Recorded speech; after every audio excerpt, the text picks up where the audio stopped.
दूर से ही टेक्नोलॉजी के माध्यम से आपने मुझे अपनी बात रखने का अवसर दिया। इससे बढ़कर के संतोष और क्या हो सकता है। साथियों, लॉकडाउन की इस विकट परिस्थितियों में भी वर्चुअल बैसाख बुद्धि पूर्णिमा दिवस समारोह, इसके इस आयोजन के लिए अंतर्राष्ट्रीय बौद्ध संघ प्रशंसा के पात्र है। आपके इस अभिनव प्रयास के कारण ही इस आयोजन में विश्व भर के लाखों अनुयायी एक दूसरे के साथ जुड़ रहे हैं। लुम्बिनी, बोधगया, सारनाथ और कुशीनगर के अलावा श्रीलंका के श्री अनुराधापुर स्तूप और वासुदेवा मंदिर में हो रहे समारोहों का इस तरह एकीकरण कितनी अद्भुत कल्पना है, कितना सुंदर दृश्य है। हर जगह हो रहे पूजा कार्यक्रमों का ऑनलाइन प्रसारण होना अपने आप में अद्भुत अनुभव है। आपने इस समारोह को कोरोना वैश्विक महामारी से मुकाबला कर रहे पूरी दुनिया के हेल्थ वर्कर्स और दूसरे सेवा कर्मियों के लिए प्रार्थना सप्ताह के रूप में मनाने का संकल्प लिया है। करुणा से भरी आपकी इस पहल के लिए मैं आपकी सराहना करता हूं। मुझे पूरा विश्वास है कि ऐसे ही संगठित प्रयासों से हम मानवता को इस मुश्किल चुनौती से बाहर निकाल पाएंगे, लोगों की परेशानियों को कम कर पाएंगे। साथियों, प्रत्येक जीवन की मुश्किल को दूर करने के संदेश और संकल्प ने भारत की सभ्यता को, संस्कृति को हमेशा दिशा दिखाई है। भगवान बुद्ध ने भारत की संस्कृति और इस महान परंपरा को बहुत समृद्ध किया है। वो अपना दीपक स्वयं बने और अपनी जीवन यात्रा में दूसरों के जीवन को भी प्रकाशित करते रहे। और इसलिए बुद्ध किसी एक परिस्थिति तक सीमित नहीं है, किसी एक प्रसंग तक सीमित नहीं है। सिद्धार्थ के जन्म, सिद्धार्थ के गौतम होने से पहले और उसके बाद इतनी शताब्दियों में समय का चक्र अनेक स्थितियों, परिस्थितियों को समेटते हुए निरंतर चल रहा है। समय बदला, स्थिति बदली, समाज की व्यवस्थाएं बदली, लेकिन भगवान बुद्ध का संदेश हमारे जीवन में निरंतर प्रवाहमान रहा है। ये सिर्फ इसलिए संभव हो पाया है क्योंकि बुद्ध सिर्फ एक नाम नहीं है, बल्कि एक पवित्र विचार भी है। एक ऐसा विचार जो प्रत्येक मानव के हृदय में धड़कता है, मानवता का मार्गदर्शन करता है। बुद्ध त्याग और तपस्या की सीमा है। बुद्ध सेवा और समर्पण का पर्याय है। बुद्ध मजबूत इच्छा शक्ति से सामाजिक परिवर्तन की पराकाष्ठा है। बुद्ध वो है जो स्वयं को तपाकर, स्वयं को खपाकर, खुद को न्योछावर करके पूरी दुनिया में आनंद फैलाने के लिए समर्पित है।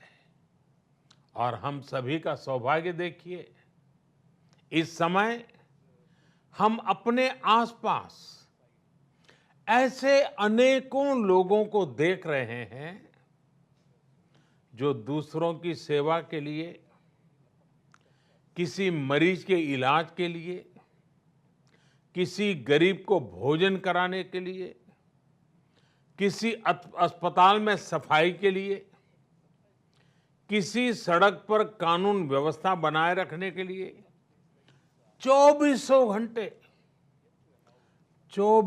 घंटे काम कर रहे हैं।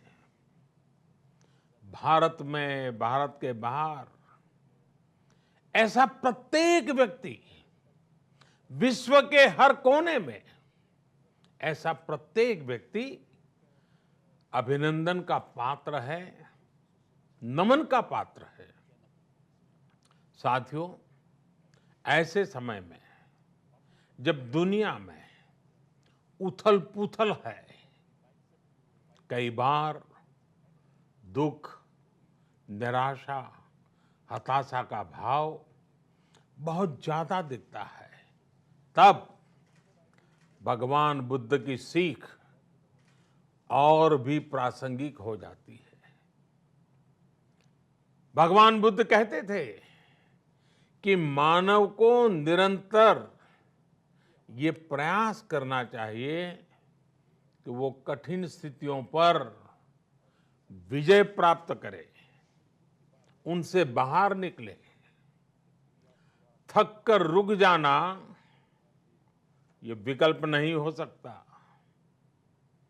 आज हम सब भी एक कठिन परिस्थिति से निकलने के लिए निरंतर जुटे हुए हैं, साथ मिलकर काम कर रहे हैं। भगवान बुद्ध के बताए 4 सत्य यानी दया, करुणा, सुख दुख के प्रति समभाव और जो जैसा है उसको उसी रूप में स्वीकारना, ये सत्य निरंतर भारत भूमि की प्रेरणा बने हुए है।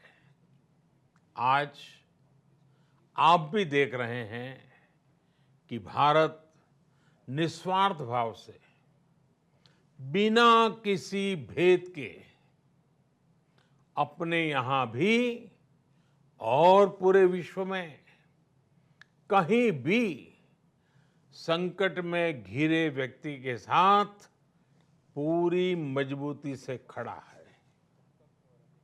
लाभ, हानि, समर्थ, असमर्थ से अलग हमारे लिए संकट की ये घड़ी सहायता करने की है। जितना संभव हो मदद का हाथ आगे बढ़ाने की है। यही कारण है कि विश्व के अनेक देशों ने भारत को इस मुश्किल समय में याद किया और भारत ने भी हर जरूरतमंद तक पहुंचने में कोई कसर नहीं छोड़ी है। भारत आज प्रत्येक भारतवासी का जीवन बचाने के लिए हर संभव प्रयास तो कर ही रहा है, अपने वैश्विक दायित्वों का भी उतनी ही गंभीरता से पालन कर रहा है।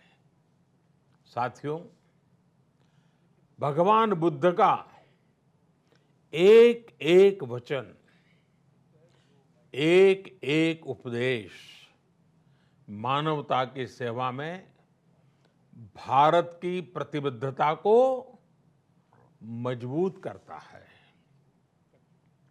बुद्ध भारत के बोध और भारत के आत्मबोध दोनों का प्रतीक है।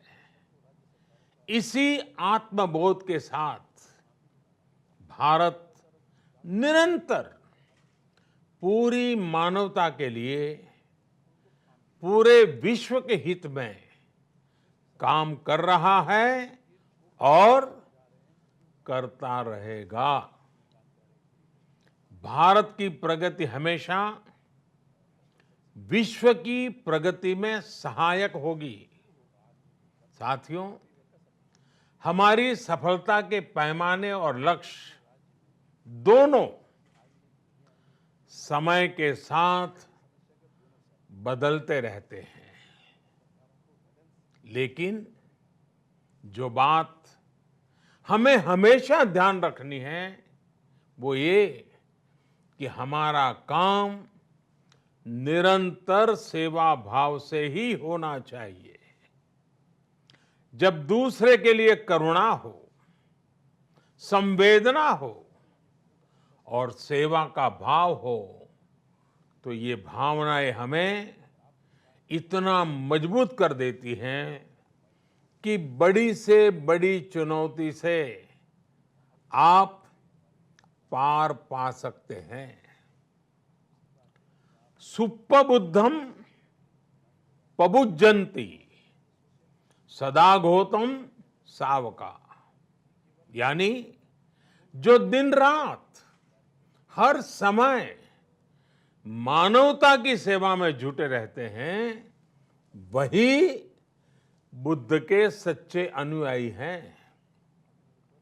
यही भाव हमारे जीवन को प्रकाशमान करता रहे, गतिमान करता रहे। इसी कामना के साथ आप सभी का बहुत बहुत आभार। इस मुश्किल परिस्थिति में आप अपना, अपने परिवार का, जिस भी देश में आप हैं वहाँ का ध्यान रखें, अपनी रक्षा करें और यथासंभव दूसरों की भी मदद करें। सबका स्वास्थ्य उत्तम रहे, इसी मंगल कामना के साथ मैं मेरी वाणी को विराम देता हूं। धन्यवाद। सर्वमंगलम। बुद्ध एक ना नुहे एक विचार। आज बुद्ध पूर्णिमा अवसर में प्रधानमंत्री नरेंद्र मोदी किसी कहते अंतर्राष्ट्रीय बौद्ध संघ को प्रशंसा करते। लक्ष लक्ष लोके या द्वारा जोड़ी हो रही।